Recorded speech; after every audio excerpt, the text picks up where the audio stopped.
Pessoal, hoje eu resolvi fazer um vídeo mostrando aqui um pouco da bibliografia impressa que eu usei no meu livro O Dono do Rosto de Cristo. Uma parte eu adquiri, vamos dizer assim, intencionalmente para pesquisar, e outra parte não. Eu já tinha esse livro aqui, Teologia do Corpo de São João Paulo II. Provavelmente sem ele eu não teria chegado a escrever esse livro, porque não teria chegado a penetrar tão fundo no assunto quanto eu quis ir. Esse livro aqui eu gosto muito dele porque ele, vamos dizer assim, encara a questão do porquê da existência do homem, do porquê que Deus colocou no mundo, qual o seu lugar no mundo, o que ele tem que fazer, e o que ele recebeu de Deus para fazer o que quer que seja que ele tenha que realizar.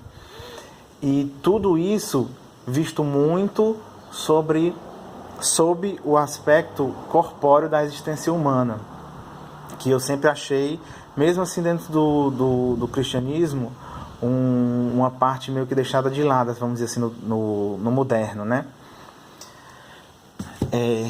Esse aqui foi o primeiro comentário ao Gênesis que eu li. Comentário ao Gênesis de Santo Agostinho.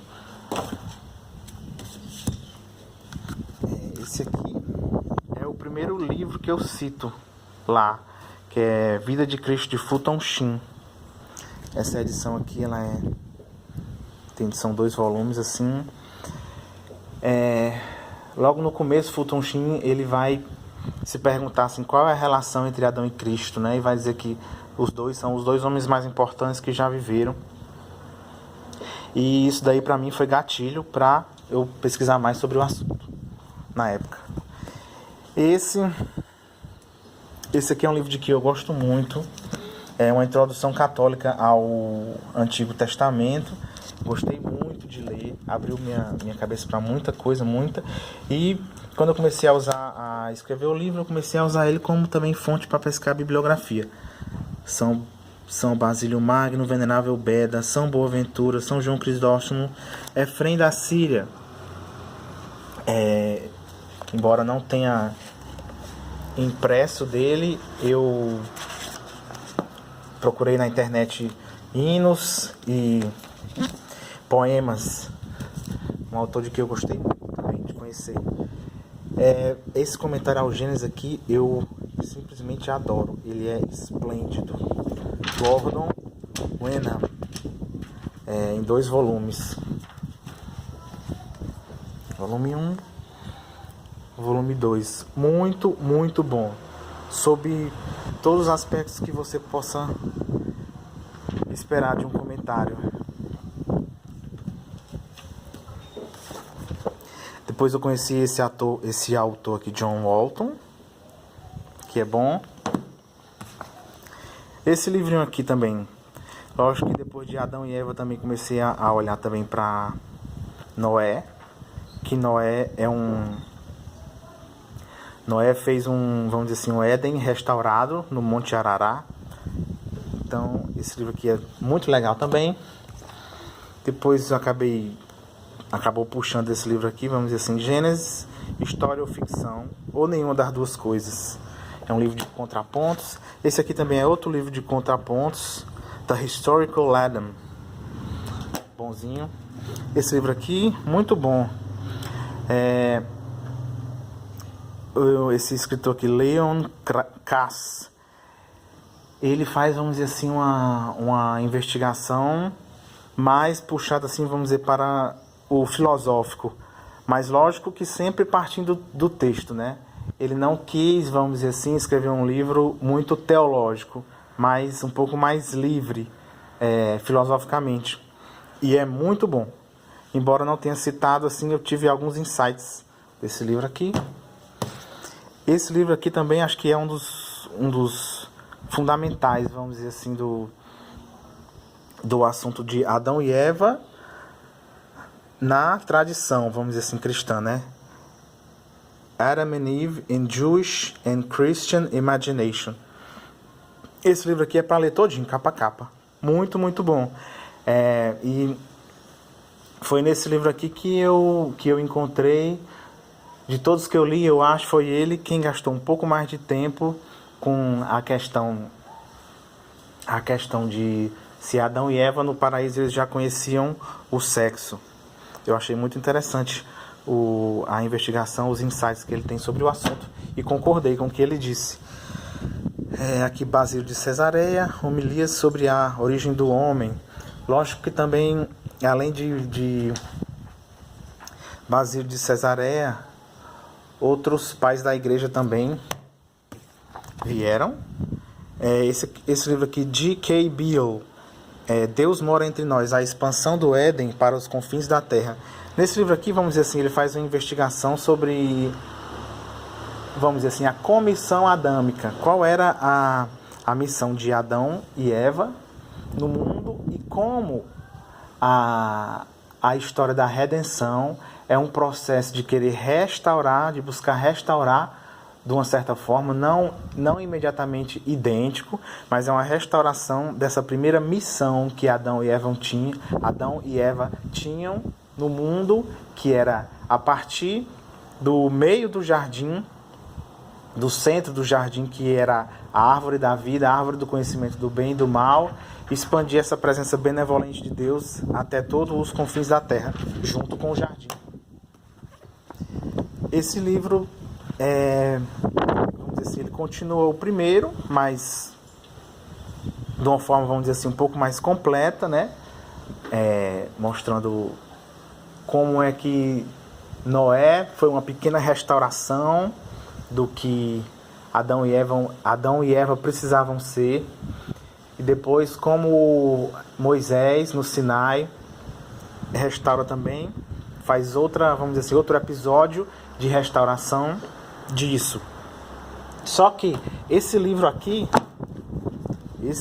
ainda é melhor e mais completo sobre esse tema, vamos dizer assim, da comissão adâmica, né? Esse livro aqui, ele ainda é melhor porque ele vai até Cristo, né? Até Cristo e mostra, vamos dizer assim, como o Calvário é o último Éden, como o sacerdócio dele o sumo sacerdócio de Cristo é uma suplantação total de um primeiro sacerdócio que foi o sacerdócio de Adão, né? E ele também, além disso, mostra como isso fica também um pouco em Atos dos Apóstolos e como é que Paulo entendia isso, né? Lógico que é muito importante porque Paulo compara Adão a Cristo, diz que Cristo foi o último Adão 2 vezes. Esse livro é para ler de capa a capa. Esse aqui também é um dos livros, vamos dizer assim, mais citados sobre esse assunto, né? De como, vamos dizer assim, o Sinai, ele não pode ser entendido isoladamente, ele tem que ser entendido como uma tentativa de restaurar algo que veio antes e que ao mesmo tempo aponta também para algo maior ainda que virá. Esse daqui é meio que obrigatório sobre um assunto que acho que todo mundo que eu lia citava ele, eu fui atrás de ler. Esse para mim, lógico que não poderia faltar na minha pesquisa, assim, Zé Ratzinger, né? O que ele poderia me acrescentar de insights sobre criação e queda. E esse outro aqui eu acabei citando também, uma explicação que eu achei muito esclarecedora sobre a parábola do filho pródigo e que também joga uma pequena luz, vamos dizer assim, no acontecimento, na transfiguração do Monte Tabor. Esse aqui também serviu muito para eu também pescar um pouco mais de bibliografia, assim, de documentos da igreja e coisas que o Papa São João Paulo II tinha escrito sobre o assunto de Adão e Eva, que eu não conhecia ainda. Dom Estevão Bittencourt também, que eu consegui procurar mais coisas na internet, e documentos importantes da igreja, de concílios. É uma pequena coletânea, vamos dizer assim, de material católico sobre o pecado original, Adão e Eva. É lógico que também eu trago coisa do catecismo, coisa que o catecismo explica. Eu sou muito apreciador assim, da capacidade de síntese, alta capacidade de síntese e de esclarecimento que a redação do catecismo tem. Esse livro aqui muito bom, Jesus and the Jewish Roots of Mary. Dele eu tirei assim algumas citações sobre como alguns pais da igreja falaram de que Maria era a mulher do parto de Isaías 66. Isaías 66 fala de um parto milagrosamente indolor de um menino, mas ao mesmo tempo parece também que o parto ele é doloroso e ele é de muitos filhos, que é a igreja. Então, alguns insights assim de, vamos dizer assim, Maria, mãe da igreja, Maria, a última Eva, eu tirei daqui. E como um livro de meditações, eu também quis, vamos dizer assim, olhar para um pouco do que a mística cristã falava sobre o assunto da criação, queda, Adão, Eva, seus primeiros filhos, Melquisedeque também, que eu acho um personagem meio importante disso tudo. E lógico que se tratando de um livro de meditações, eu podia fazer isso. E também fui atrás de mais coisa de Santa Catarina de Sena, até alguma coisa de Jacob Borromée, eu também fui ler, mas não citei, prefiro não citar. Aqui também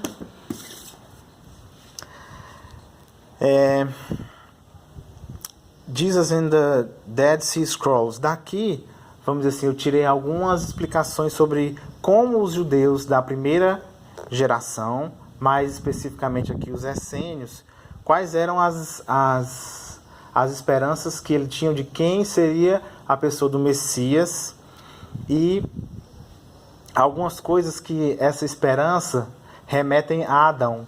Vamos dizer assim, qual vamos dizer assim, sob que aspectos esse Messias seria um segundo Adão. Os escritos do Mar Morto tem algumas passagens sobre isso que são muito interessantes. Eu achei muito interessantes. Esse livro também vai na mesma linha, só que mais especificamente pelo caminho do sacerdócio, vamos dizer assim. De trás para frente o sacerdócio de Cristo, antes o sacerdócio mosaico, o sacerdócio de Davi também, o sacerdócio de Melquisedeque, o sacerdócio de Noé, até o sacerdócio de Adão. E como vamos dizer assim, não faz uma ruptura em grau absoluto com a outra. Vamos dizer assim. Sobre esse assunto e também os assuntos do Mar Morto, tem um livro muito importante que eu não consegui ficar com ele, uma cópia impressa dele, que é Crispin Fletcher Lewis, All the Glory of Adam. Muitos insights sobre Biblioteca do Mar Morto, essas coisas assim. Desse livro aqui eu tirei uma discussão que eu acho muito, muito legal e enriquecedora para o assunto assim, de Cristo como o último Adão, porque ele trata aqui vamos dizer assim, da fixação da data da última ceia e por conseguinte da fixação da data do Calvário, em que dia da semana teria caído, né? Isso é importante para a gente compreender o que São João quer dizer, que o dia seguinte ao Calvário era o sábado solene, né? O que deveria acontecer nesse sábado solene e que luz isso joga, vamos dizer assim, sobre o Calvário como o último Éden. É um livro muito bom. E daqui também eu tirei algumas descrições muito interessantes sobre a liturgia do Antigo Testamento. Esse livro também para mim teve a mesma participação do que o outro. Esse livro aqui, eu acabei lendo muita coisa na internet de artigos sobre o primeiro salmo, que eu tinha alguns insights sobre o primeiro salmo, e depois esse livro aqui eu já tinha. Depois eu me lembrei do comentário que Santo Agostinho faz ao primeiro salmo, e eu percebi que o que ele falava meio que casava com os meus insights e eu juntei uma coisa com a outra em um capítulo no meu livro sobre o Salmo número 1. E esse livro aqui também é um livro muito bom, excelente, esplêndido, que merece ler de capa a capa. Jesus the Bridegroom, Jesus o Noivo, né? Desse livro aqui eu tirei, vamos dizer assim, explicações, né, interpretações, insights sobre isso que Cristo foi, né, o noivo, que Adão foi a primeira pessoa a ser também o noivo. Ele já foi criado, Adão, para ser noivo de uma outra pessoa, né? E é isto. Espero que vocês tenham ficado um pouco mais interessados em conhecer meu livro, O Dono do Rosto de Cristo.